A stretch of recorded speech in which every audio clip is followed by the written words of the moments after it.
ani waggaa 15tti heerume amma moo osoo hin beekin nama biraa irraa jaalalli na qabee jette obboleettiin.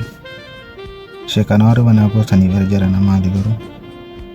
Dura assalamu alaikum warahmatullahi wabarakatuh. Namni mana kana follow godhin follow godha. Gara yaada siititti sin dabarsa yaada qabdan kaanillee yaada kiyya waan natti dhagahame dubbadhee bu'aasin koomenti jala barreessaa fi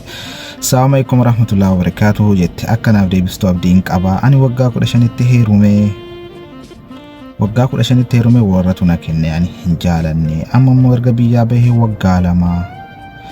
akka tasaa ta'ee immoo jaalalli nama biraarraa na qabe nama amma jaalarraa na qabe kanas abbaa warraa kiyya caala jaaladha akkam godha obboleetti wanni calaqqisu hundi gaarii sitti hin fakkaatin inni biyyaa akkumatti biyyaa baate sanitti of haqixxamate biratti dhiifte san biddeenumatti biratti dhiifte san qilleensi illee qorraa akkasitti akkasumatti jira ati immoo har'as uftee biskuutii taatee jirta ruuza nyaattaa asiira guddaa lafti ho'a hin diimataa inni amma sitti dhufe kunillee biyya ormaa kana jira qilleensi nama diimessaa filtariin nama diimessaa uffanni illee rakasa qarshii 230 jijjiirata biyya arabaa keessatti garuu immoo inni biyyaa kalee ati dhiiftee deemte sun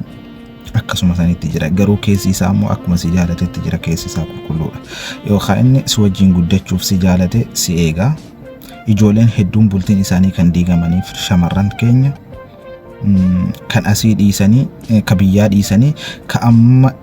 itti mul'atu kun itti calaqqisee bareedatti fakkaatee bultii ofii diiganii bakka lama dhaabbatan bakka amma lammataa deeman kanatti milkaa'uu dhabanii gaaf kaanii duuba deebi'an sunillee yookaan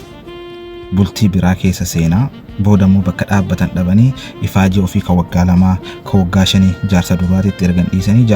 jaarsi lammataa gaafa jaaree qullaa halka ofii biyya ofiititti galan gariin immoo abbaa warraa gara laafes immoo ijoollee ofii waliin rakkatee deebi'ee akkasuma korratullee jira jechuudha argina irra kun taateewwan ijoollee keenya mudatan hedduudha jechuudha obboleettii tiyyaa durillee haadhaaf abboonni keenya waluma fuudhanii wal jaalatanii wanni amma sitti fakkaate sitti caccalaqqisu kun dhugaa sitti hin fakkaatinii immoo